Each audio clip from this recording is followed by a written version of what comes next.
Buenos días. Comenzamos con la modalidad de las clases virtuales que los docentes subimos al campus de la Facultad de Medicina de la UNT. Soy el doctor Luis Burgos, JTP de la tercera cátedra de cirugía. El tema a tratar es el preoperatorio normal y patológico. Es muy importante porque es el inicio de un proceso que comienza con la evaluación del paciente, se diagnostica la patología quirúrgica, se valora el riesgo quirúrgico y se llega a la cirugía en las mejores condiciones del paciente. Esta imagen muestra las diferentes situaciones que se le pueden presentar a un médico en su consultorio o en la guardia de un hospital o un sanatorio. Así tenemos un paciente geronte con todas las comorbilidades que puede traer consigo, un paciente pediátrico, un deportista, un paciente politraumatizado, un paciente que llega a la guardia en una ambulancia, un paciente con un síndrome asípico edematoso, una mujer que goza aparente de buena salud, un paciente internado en terapia intensiva, una embarazada, un obeso mórbido o una paciente anoréxica. Definimos al preoperatorio como el tiempo que transcurre desde que se decide que la cirugía es necesaria hasta que se la realiza. Se da en las cirugías de urgencia que pueden ser inmediata o diferida y en la cirugía programada que son la mayoría de los pacientes que ingresan a quirófano. Este lapso de tiempo sirve para evaluar el riesgo quirúrgico y preparar al paciente para la operación. En cuanto a las definiciones y glosario, podemos decir que el preoperatorio puede ser mediato o inmediato. El inmediato va del momento en que se decide de la cirugía hasta 24 horas antes y el inmediato son las 24 horas antes de la cirugía. El posoperatorio es el periodo comprendido entre el fin de la cirugía hasta la recuperación total de la salud. Este tema lo vamos a ver en otra clase. El perioperatorio son las 24 o 48 horas antes y después de la cirugía y el peroperatorio o intraoperatorio es durante la cirugía. Otros términos que tenemos que conocer son el riesgo, que es una posibilidad que se produzca lesión, daño o pérdida como consecuencia de una acción, en este caso nuestra cirugía. El factor de riesgo, cada una de las contingencias, rasgos o circunstancias cuya presencia equivale a una amenaza o un riesgo para salud. Identificar todos los factores de riesgo y prevenirlos en el preoperatorio. El riesgo quirúrgico es la probabilidad que aparezcan resultados adversos, enfermedad o muerte como consecuencia de la operación. Y debemos decir que todo acto operatorio no está exento de complicaciones, que el médico debe saber prevenirlas, identificarlas, o sea, diagnosticar y realizar el tratamiento específico de la misma. ¿Cuáles son los objetivos de la evaluación preoperatoria? Estimar el riesgo operatorio, como veremos más adelante, prevenir y manejar las posibles complicaciones postoperatorias, como lo veremos en la clase de postoperatorio más adelante, disminuir la mortalidad del acto anestésico quirúrgico, preparar física y psicológicamente al paciente, o sea, paciente que deposita la confianza en su médico, tenemos una ayuda muy importante para llegar a una cirugía con un resultado satisfactorio. Y debemos realizar el consentimiento informado. Nuestra finalidad es practicar la cirugía y obtener de ella el mayor beneficio con el menor riesgo posible. El riesgo quirúrgico depende de 5 factores. El medio asistencial, o sea, el hospital o la clínica, la técnica anestésica, o sea, el anestesiólogo, el equipo quirúrgico, o sea, el cirujano, los ayudantes, el cardiólogo, el instrumentista. Depende de las condiciones psicofísicas del paciente y de la magnitud de la operación, y estas serán analizadas en el preoperatorio. Por lo tanto, el cirujano debe evaluar qué factores de riesgo son reversibles antes de una cirugía. Una hipertensión arterial maltratada o no diagnosticada, una diabetes con mala respuesta a los hipoglucemiantes orales, una arritmia descompensada, que requerirá o no tratamiento medicamentoso o la colocación de algún marcapaso, como ejemplo. Planear la prevención de las complicaciones preoperatorias junto al equipo quirúrgico, al anestesista, al cardiólogo, al internista y evaluará la relación existente entre las condiciones del paciente, el tipo y la magnitud de la cirugía. De acuerdo al momento quirúrgico del preoperatorio podemos tener un paciente agudo que es pasible de cirugía de urgencia. Esta cirugía puede ser de emergencia o inmediata, como en el caso de un tórax agudo quirúrgico que llega a la guardia y no tenemos tiempo de realizar la historia clínica, solicitar los exámenes complementarios, sino que requiere el ingreso inmediato al quirófano. Y la cirugía de urgencia diferida, que el clásico ejemplo es el paciente que presenta una colecistitis aguda y que el cirujano tiene tiempo de realizar la historia clínica y todos los momentos del preoperatorio. Y el paciente crónico, el cual va a requerir una cirugía programada y son el 85% aproximadamente de los pacientes que van a ingresar a quirófano. La evaluación preoperatoria consta de la historia clínica fundamental. En ella debemos valorar el interrogatorio que aporta un 60 o un 80% de nuestro diagnóstico en el paciente a tratar y debemos averiguar de la existencia de enfermedad crónica conocida, una hipertensión, diabetes, si se medica o no, si tiene alguna otra comorbilidad que muchas veces el paciente se olvida de manifestar o de decirle al médico. Descubrimos enfermedad crónica desconocida, una diabetes desconocida, una hipertensión arterial crónica no diagnosticada. ¿Qué medicamentos recibe o toma el paciente? Como ser anticoagulantes, antihipertensivos, hipoglucemiantes orales o anovulatorios. Si posee hábitos tóxicos, ya que incrementan el riesgo quirúrgico, como ser el alcoholismo, el tabaquismo y la drogadicción.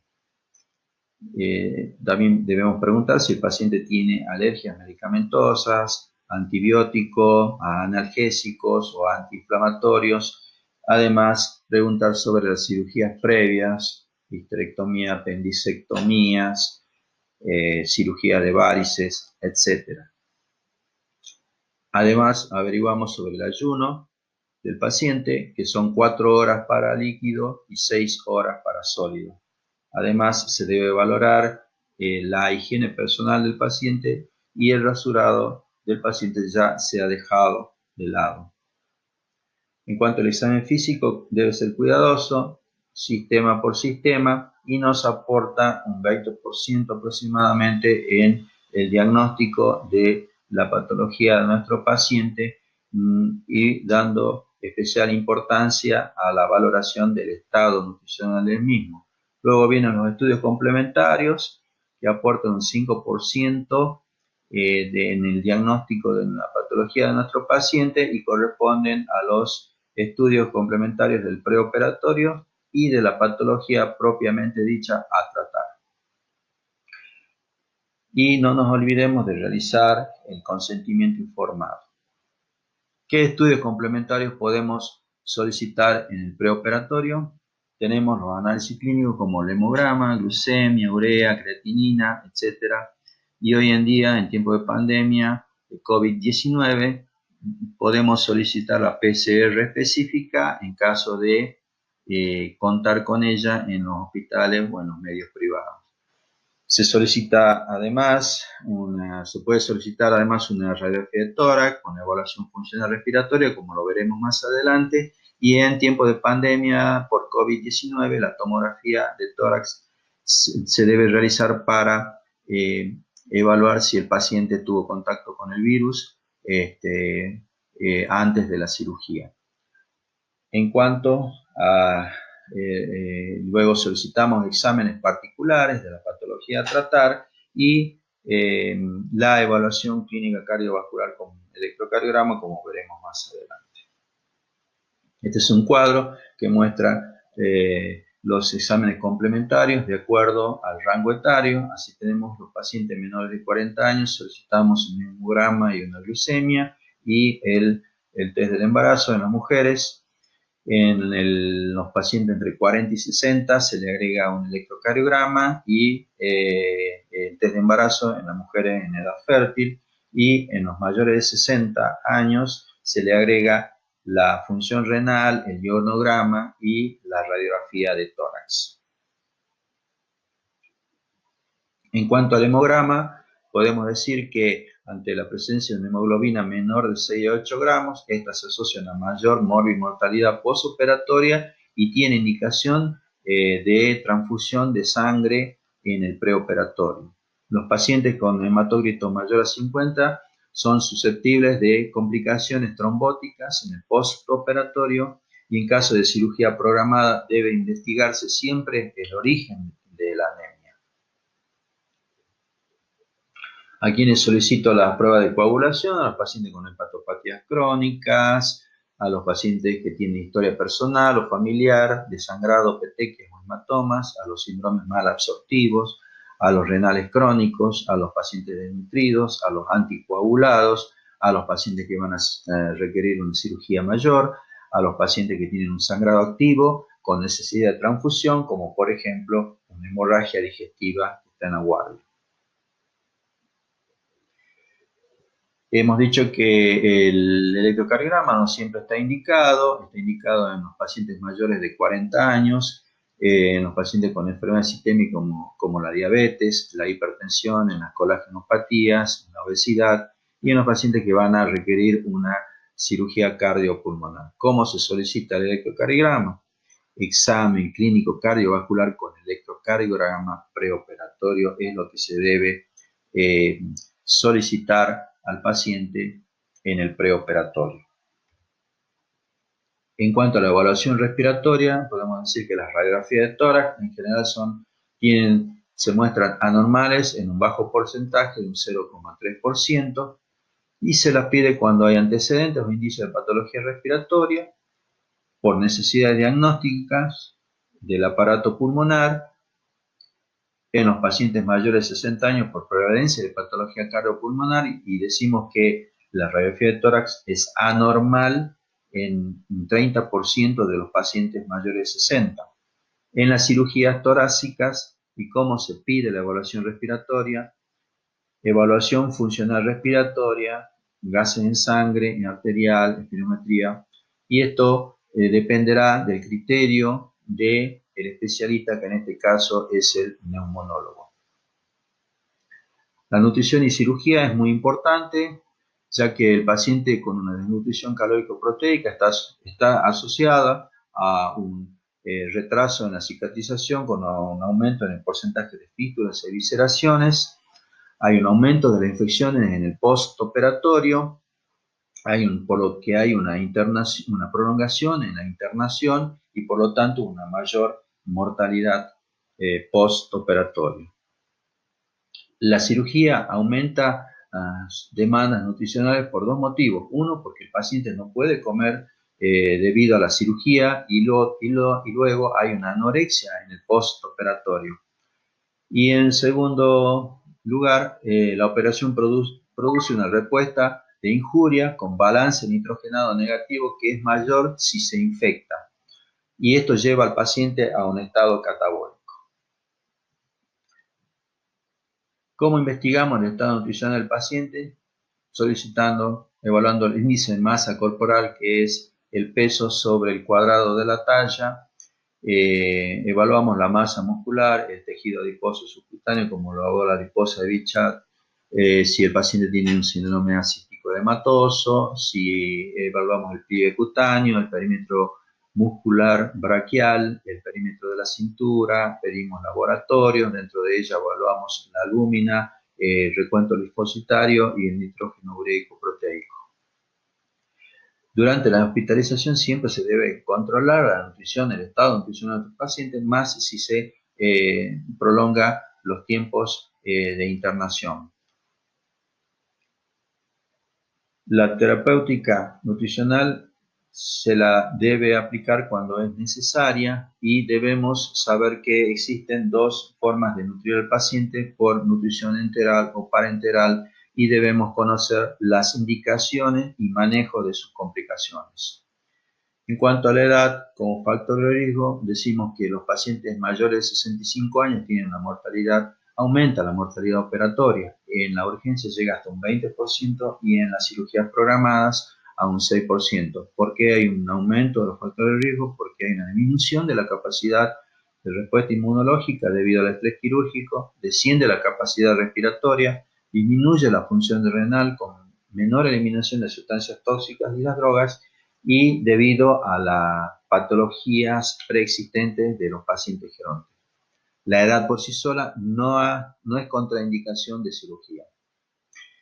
En cuanto al preoperatorio patológico, en la evaluación de riesgo cardíaco, en cirugía, podemos decir que en la cardiopatía isquémica, en los pacientes con angina de pecho estable, se pueden operar manteniendo la medicación previa. En los infartos agudos de miocardio recientes tienen un riesgo de reinfarto en el postoperatorio, por lo que la cirugía se debe reprogramar a 6 meses después. Los pacientes sometidos a revascularización miocárdica, si tienen 5 años de antecedentes, se debe realizar un estudio de perfusión no invasiva, y a los que tienen menos de 5 años en la evolución del postoperatorio y son asintomáticos, puede ser operado el paciente, por supuesto con realizado previo un examen cardiovascular que tiene que ser el normal. En cuanto a la patología coronaria, sin infarto agudo de miocardio, el paciente inestable no se opera y hay que realizar la interconsulta con cardiología. Si el paciente está estable, se realiza el electrocardiograma normal y se puede operar.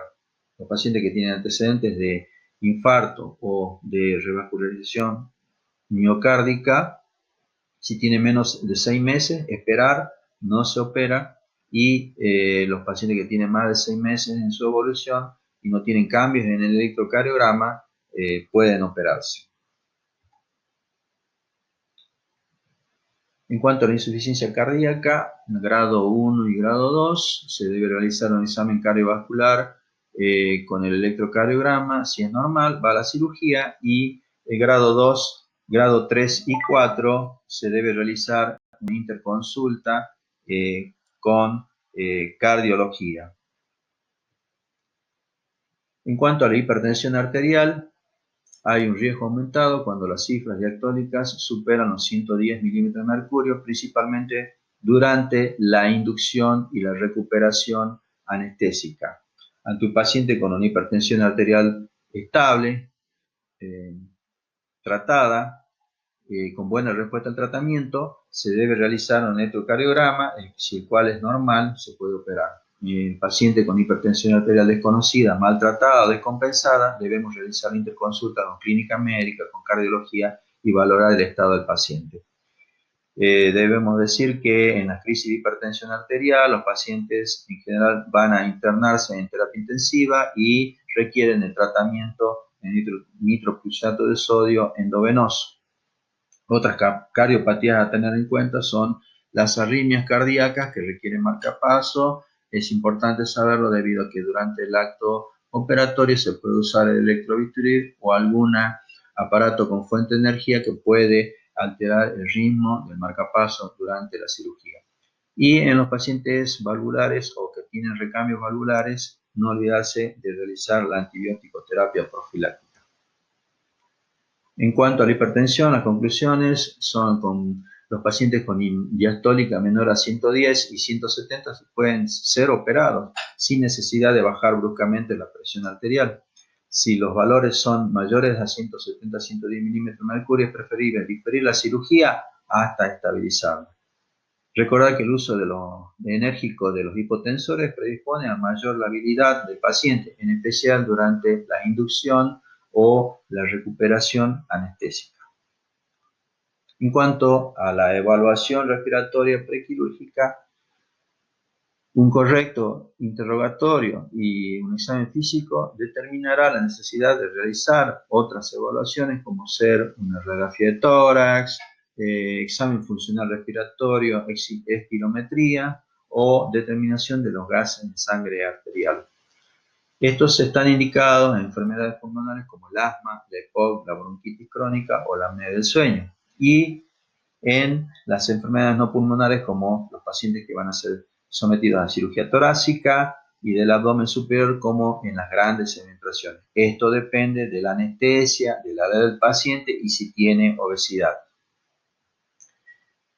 Recordamos las indicaciones de la radiografía de tórax. Hemos dicho que está indicada en pacientes que van a ser sometidos a cirugía cardiotorácica, los pacientes con antecedentes de riesgo, antecedentes factores de riesgo como ser los fumadores, el EPOC, el paciente asmático, los pacientes que tienen mayores de 60 años de edad, el examen físico respiratorio patológico y los pacientes que van a ser sometidos a cirugía por patología maligna. ¿En qué pacientes solicitamos los gases en sangre? En los pacientes con EPOC, en pacientes con pruebas funcionales anormales y en quienes se está indicada la resección pulmonar. Podemos decir que una PO2 menor de 70 milímetros de mercurio respirando aire normal indica la posibilidad de hipoxemia en el postoperatorio, pudiendo requerir desde una mascarilla a asistencia respiratoria mecánica. Es por ello que en el preoperatorio debemos solicitar la cama en terapia intensiva con o sin respirador de acuerdo al paciente. Una PCO2 mayor a 45 milímetros de mercurio indica una mayor posibilidad de complicaciones respiratorias en el postoperatorio. Una complicación fundamental respiratoria es el tromboembolismo pulmonar y por lo cual debemos realizar la profilaxis de la trombosis venosa profunda en el preoperatorio. Y así tenemos los pacientes de bajo riesgo, que son los pacientes menores de 40 años y que van a recibir una cirugía de menos de una hora de duración. Los pacientes de mediano riesgo son los pacientes que tienen más de 40 años y que la cirugía va a ser más de una hora. Los de alto riesgo, a lo anterior se les suman los factores de riesgo que son la obesidad, las varices, la inmovilización prolongada, los anovulatorios y la trombofilia. Y los pacientes que tienen muy alto riesgo, a todo lo anterior se les suman los antecedentes que son la trombosis venosa profunda, el tromboembolismo pulmonar, la cirugía abdominal o pelviana maligna y la cirugía traumatológica de los miembros inferiores. ¿Cómo se hace la profilaxis y la trombosis venosa profunda? En los pacientes de bajo riesgo se le indica deambulación temprana y vendaje compresivo de los miembros inferiores. En los pacientes de mediano riesgo, heparina de bajo peso molecular, 0,3% por día, más el vendaje compresivo de los miembros inferiores. Los pacientes de alto riesgo, heparina de bajo peso molecular, 0,6 mililitros 24 horas, más el vendaje elástico compresivo de los miembros inferiores. Y debemos decir que la profilaxis se mantiene hasta la deambulación efectiva del paciente.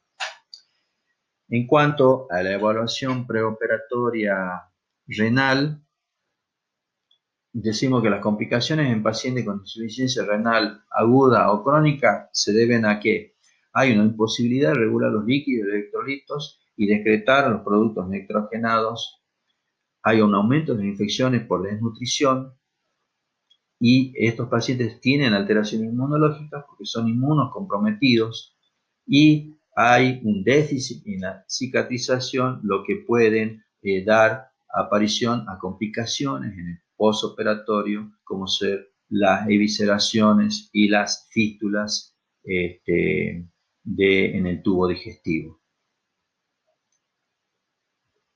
¿Qué cuidados preoperatorios podemos realizar en el paciente con insuficiencia renal crónica? Debemos mantener una volemia normal con restricción o aporte hidroelectrolítico controlado. Es decir, que debemos realizar un goteo un poco más bajo que el requerido al aporte hídrico calculado para el paciente. Evitar el uso de drogas nefrotóxicas, el uso de drogas anestésicas adecuadas, eso lo valora el anestesista en preoperatorio, tratar de mantener la tensión arterial intraoperatoria en el postoperatorio en valores normales y en los pacientes con insuficiencia renal crónica en diálisis es conveniente la realización de la misma antes de la cirugía para llevarlo al paciente en la mejor condición de su medio interno. ¿Cuáles son los pacientes con alto riesgo de desarrollar una insuficiencia renal aguda en el postoperatorio? Son los pacientes ancianos, los pacientes diabéticos, los pacientes con ictericia, los pacientes con insuficiencia renal crónica, la cirugía cardíaca y la cirugía aórtica, y en los pacientes que están con sepsis. En cuanto al preoperatorio, en pacientes con insuficiencia hepática, son aquellos pacientes que padecen hepatopatías crónicas como cirrosis, hepatitis crónicas, en los obesos con el hígado graso, en los pacientes con colangitis, con estrecheces de la vía biliar principal, con ictericia marcada y prolongada, en los pacientes neoplásicos, en las lesiones quirúrgicas de la vía biliar y en las estenosis de diferentes orígenes. ¿Cómo se valora la suficiencia hepática con el índice de Child-Pugh?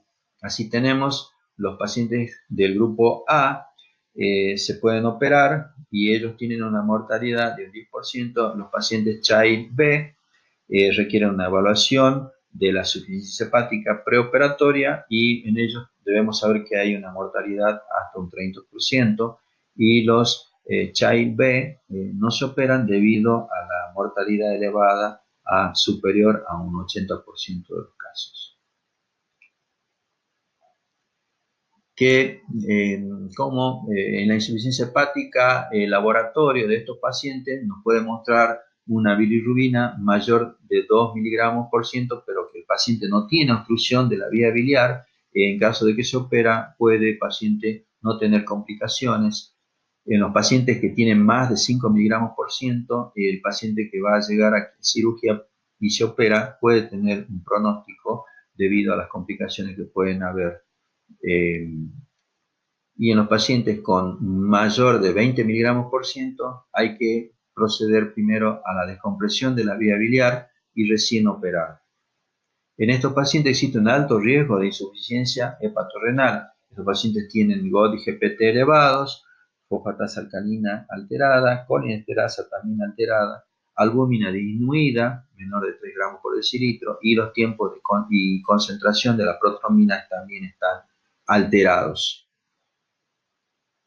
Bueno, hemos evaluado sintéticamente el paciente en el preoperatorio normal y patológico en los diferentes sistemas y debemos realizar la clasificación del estado físico del mismo antes de la cirugía. Para ello utilizamos la clasificación desarrollada por la Asociación Americana de Anestesiología, que se la hizo en el año 1940, y así tenemos los pacientes clase 1, que es el individuo normal, sano, con una tasa de mortalidad del 1 al 6%. Clase 2, el paciente que padece de una enfermedad sistémica leve, compensada, que puede ser una hipertensión arterial compensada, leve, una diabetes compensada. La tasa de mortalidad va del 4 al 11%. La clase 3 son pacientes que tienen enfermedad sistémica grave, descompensada, como ser una arritmia descompensada, una diabetes descompensada, que no invalida al paciente, y la tasa de mortalidad va del 22 a un 27%. Luego tenemos la clase 4, que es una enfermedad sistémica incapacitante, que puede ser una diabetes descompensada, con amenaza constante de muerte, y la tasa de mortalidad asciende al 30%. El ejemplo típico son los pacientes con una EPOC que requieren una mochila de oxígeno y bigotera, y los pacientes que requieren, los pacientes renales crónicos que requieren hemodiálisis. Clase 5 es el paciente moribundo sin expectativa de vida, mayor a 24 horas con o sin cirugía, y son los pacientes que están internados en terapia intensiva, en asistencia respiratoria mecánica y que requieren inotrópicos para mantener la presión arterial. La tasa de mortalidad supera el 100%. A estas clases, a estos diferentes tipos, si el paciente tiene que someterse a una cirugía de emergencia, se le agrega un sufijo E a cada una de las clases, a cada uno de los tipos, por lo tanto aumenta el riesgo operatorio y por lo tanto la mortalidad del mismo. Y clase 6 es el paciente donante de órgano, que es el paciente que está con muerte cerebral.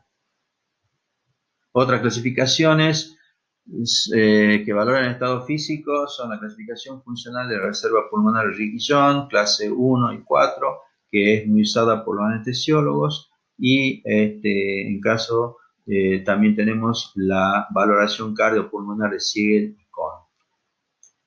Otra clasificación es el índice de riesgo cardíaco de Goldman y Caldera, de clase 1 a la 4. Y estas clasificaciones son muy usadas por los anestesistas, cardiólogos y los médicos internistas. Bien. Tomando unas palabras del doctor Jorge Aguali, hemos logrado que la cirugía sea segura para los pacientes. Debemos lograr que nuestros pacientes sean seguros para la cirugía. Muchas gracias.